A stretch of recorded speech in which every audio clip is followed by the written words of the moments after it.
Saya akan sampaikan dulu informasi ini terkait dengan top headlines dari pilihan redaksi IDX Channel ya, Mas Dustin. Ya, pemirsa, kita tahu kebijakan insentif diskon pajak penjualan atas barang mewah atau PPNBM untuk pembelian mobil baru yang berlaku sejak Maret 2021 mulai berbuah manis. Ya, pemerintah mengklaim ada kenaikan dari permintaan mobil baru hingga 190% sejak diberlakukannya relaksasi PPNBM. Kebijakan insentif pajak berupa diskon pajak penjualan atas barang mewah atau PPNBM untuk pembelian mobil baru yang berlaku sejak Maret 2021 yang ditempuh pemerintah guna mendorong kinerja industri otomotif nasional di masa pandemi COVID-19 mulai berbuah manis. Presiden Joko Widodo dalam pembukaan event otomotif berskala internasional Indonesia International Motor Show atau IIMS Hybrid 2021 mengatakan, Menteri Perindustrian telah melaporkan bahwa telah terjadi peningkatan pemesanan pembelian hingga 190%. Hal ini mengindikasikan industri otomotif sudah mulai bangkit kembali. Selain itu, Presiden juga menyebutkan data Purchasing Manager Index juga sudah mulai meningkat di angka 53. Sementara data PMI dari Bank Indonesia di angka 55. Padahal jika dibandingkan dengan masa sebelum pandemi, masih berada di angka 51. Dengan demikian, PMI melonjak naik di atas angka normal. Relaksasi pajak juga telah diterbitkan pemerintah untuk mendongkrak penjualan dan daya beli produk otomotif untuk mendorong makin banyak permintaan agar ada demand di situ yang bisa menggerakkan industri otomotif kita. Tadi sebelum masuk ke ruangan ini saya mendapatkan laporan dari Menteri Perindustrian. Ada kenaikan berapa persen, Pak Menteri?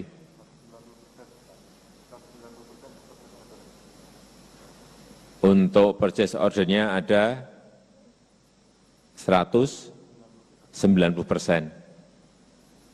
Artinya harus inden. Artinya ini yang memproduksi kewalahan. Artinya lagi industri otomotif sudah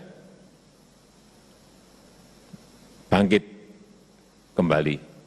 Sementara itu jumlah mobil yang mendapat insentif pajak penjualan atas barang mewah bertambah menjadi 29 kendaraan.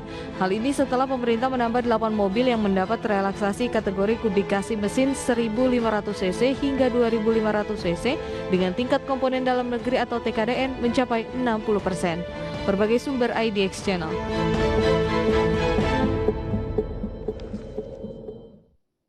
Baik, pemirsa, kita lanjutkan kembali perbincangan bersama dengan Sindana Pramita, beliau adalah ikuti analis dari Philips Sekuritas Indonesia. Ya, Mas Dustin, kita akan coba ini mengulas dengan adanya, kita tahu momentum dari adanya akselerasi industri otomotif, kita tahu juga dengan adanya beragam stimulus yang sudah diberikan dan adanya penyelenggaraan dari IIMS Hybrid 2021 ini kan diharapkan juga bisa mengangkat lagi nih industri otomotif di Indonesia. Bagaimana menurut Anda sejauh ini perkembangannya? Ya, tentunya dengan adanya relaksasi PPNBM ini ya, menurut saya akan sangat mendorong penjualan produk otomotif ya, khususnya mobil. Di mana kalau kita lihat memang secara tahunan tadi seperti dijelaskan meningkat 10,5% year on year. Namun di sisi lain secara month on month memang tumbuh lebih signifikan sebesar 72,6%. Jadi dengan adanya relaksasi ini sudah sangat mempengaruhi ya dari penjualan wholesale mobil di Indonesia. Baik, apakah ini juga bisa mempengaruhi terkait dengan emiten-emiten otomotif gitu yang ada di pasar modal sehingga bisa menjadi pilihan investasi bagi investor maupun traders? Kita coba bahas misalnya Astra International saja. Pada pekan lalu memang masih bergerak stagnan saja di 5.250 untuk Astra International. Kemudian kinerja dalam satu pekan dan ini mungkin datanya bisa disampaikan juga untuk pemirsa IDX Channel terkait dengan data-data secara pergerakan fundamental ya dari Astra International. Satu minggu masih minus 0,47%, kemudian dalam satu bulan minus 8,3% ini. Dan adanya investor asing yang melakukan aksi jual dalam satu pekan terakhir sekitar 33,84 miliar rupiah dengan PE ratio 13,15 kali. Nah, bagaimana nih menyikapi data-data yang sudah disampaikan ini, Mas Dustin, silakan. Ya Pak Pras, jadi Mungkin kalau untuk penurunan Astra International sendiri ya yang terjadi sejak awal tahun 2021 memang lebih diselimuti karena adanya kekhawatiran ya dari pemulihan ekonomi Indonesia yang sebelumnya belum begitu kelihatan, apalagi implementasi dari pengurangan PPNBM ini belum terlihat ya di bulan kemarin. Jadi dengan adanya rilis data penjualan mobil di bulan Maret ini yang meningkat, menurut saya ini akan memberikan suatu energi ya untuk pergerakan aksi ke depan. Oke. Apa yang bisa kita cermati dengan pergerakan Astra International sendiri? Apakah ini bisa menjadi pilihan investasi dan bagi mereka yang bagaimana dengan mereka ini yang sudah memiliki posisi untuk Astra International? Ya, mungkin secara teknikal memang Astra International masih bergerak di mencoba ya menguji level resistennya atau dynamic resisten EMA 13 dan EMA 24. Namun patut dicermati ketika harga bergerak melanjutkan penguatannya dan bertahan di atas exponential moving average-nya.